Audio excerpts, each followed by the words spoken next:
Today is day 2 of the Water Indaba, which kicked off yesterday under the theme Water Security and Provision at Gallagher Conference Centre. Resolving South Africa's water crisis is one of the priority tasks outlined by President Cyril Ramaphosa in his SONA. Let's cross to SABC News reporter Griselda Lewis, who has more on that story for us. Griselda, very good morning to you. Let me hand it over to you.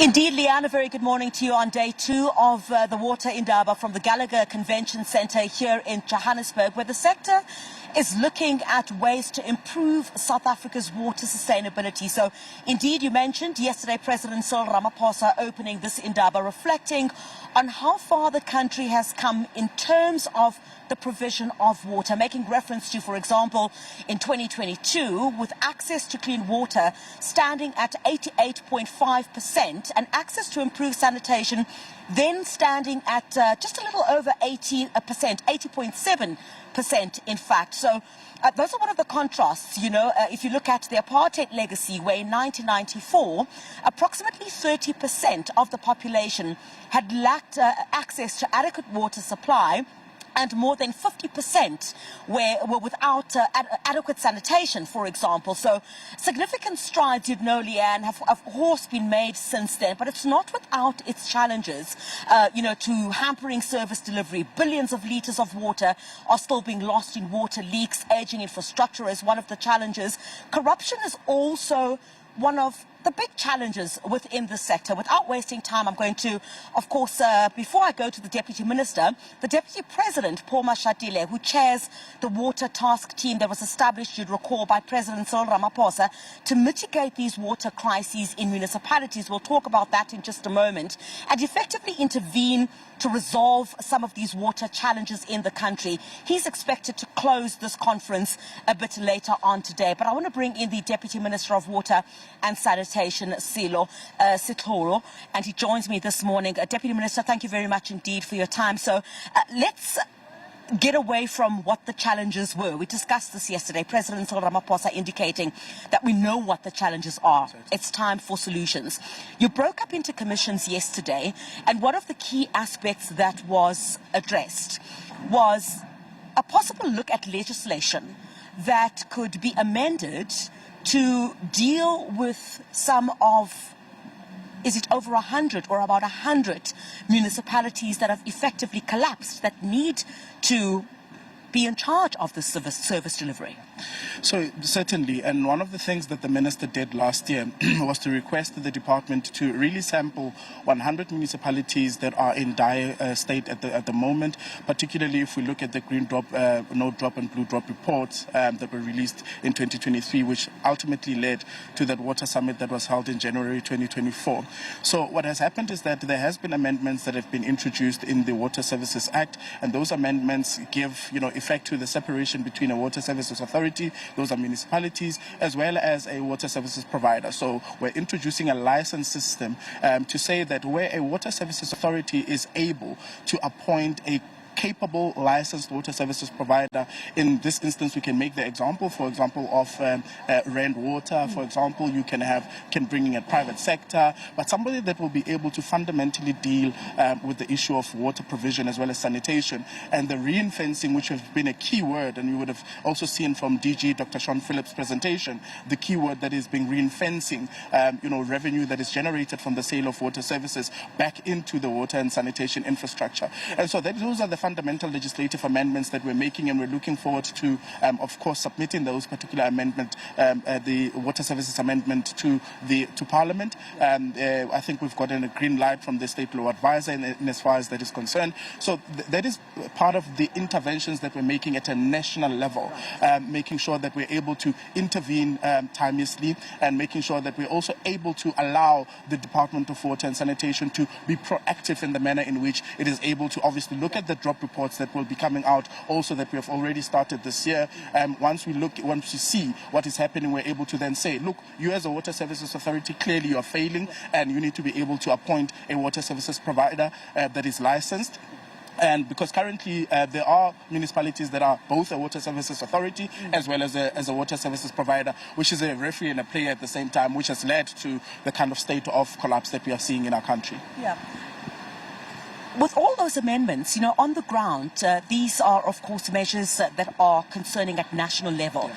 On the ground, if you look at these municipalities, some of these municipalities are dealing with aging infrastructure. And I mean, just speaking to Rand Water yesterday, I heard from the CEO that they're losing about 1.7 billion litres of water as a result of water leaks. So the issue of aging infrastructure has got to be central if you're going to make any tangible changes.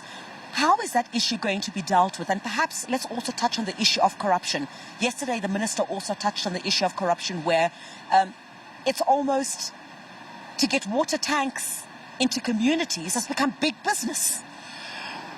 To be quite honest with you, I think over the years we've fundamentally undermined the developmental mandate of local government. We've undermined the employment of correct people to undertake maintenance and operation of our infrastructure. We've undermined the investment into refurbishments, building, of our infrastructure. We know that most of these leaks in municipalities such as Johannesburg are because of, asbestos pipes, for example. You can't fix an asbestos pipe. It needs to be fundamentally removed altogether and replaced.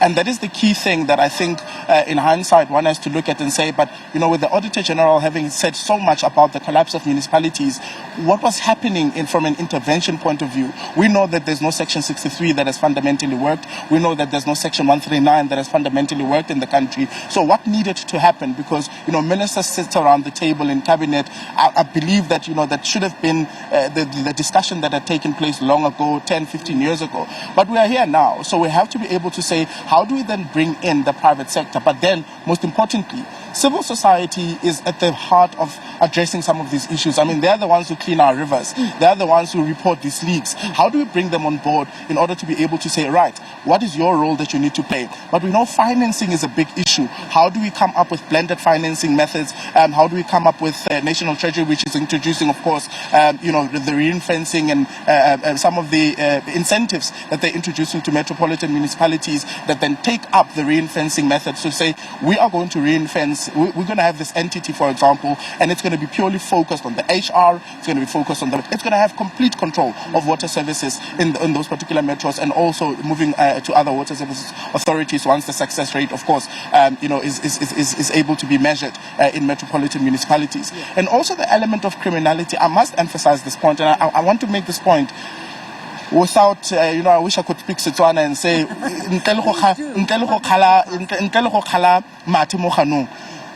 the corruption that is happening at a local level, particularly if you consider the issue of water tankers, we know who are the people who are doing this. There is nothing that happens that is corruption related at a local municipality or at a municipality without a politician knowing, without a municipal official knowing. Right. That is a fact. What is the problem? The problem is that, unfortunately, our SABC, our law enforcement agencies, have for such a long time really not had the support, the financing, the budget to really enable them to fight crime. And what then happens is in communities is that when somebody reports to say, I know a brother X, for example, who is doing this, who is closing valves, who is doing this in order to enable person C, to come in with his water trucks to be able to then provide water to communities. That person, once you are a whistleblower in South Africa, we know what has happened to whistleblowers. And that is the biggest crisis that we're also kind of looking at from a corruption point of view. So we will need an intergovernmental approach in order to be able to deal with the issue of corruption, in order to be able to deal with the issue of tankering, because it is unsustainable. The city of Tshwane at one point had spoken about increasing their budget for tankering to over 200 million. It's absurd because we have to be able to look at how do we fix the leaks by making sure that we're able to, the revenue that we're getting, those billions of litres that we're losing, that is money that should be going towards the municipality, towards the fixing of that infrastructure. And that is not happening. Deputy Minister, thank you very much indeed. The Deputy Minister of Water and Sanitation talking to us on a number of issues. Yesterday, after President, of course, Cyril Ramaphosa had opened this Water Indaba that broke into commissions to try and speak to some of the issues that the Deputy Minister does touch on, in particular, when it speaks to legislation there, Leanne. Legislation that's going to look at some of the issues pertaining to 100 municipalities, of the 140, I think that's the figure, yeah, but 100 municipalities effectively that have collapsed and are not able to, provide the necessary service delivery in terms of the supply of water. Issues of corruption, issues of aging infrastructure. Those are some of the issues that it's hoped at the end of today's conference, the solutions that will be found here will be implemented to ensure that many more people do have access to adequate water and sanitation.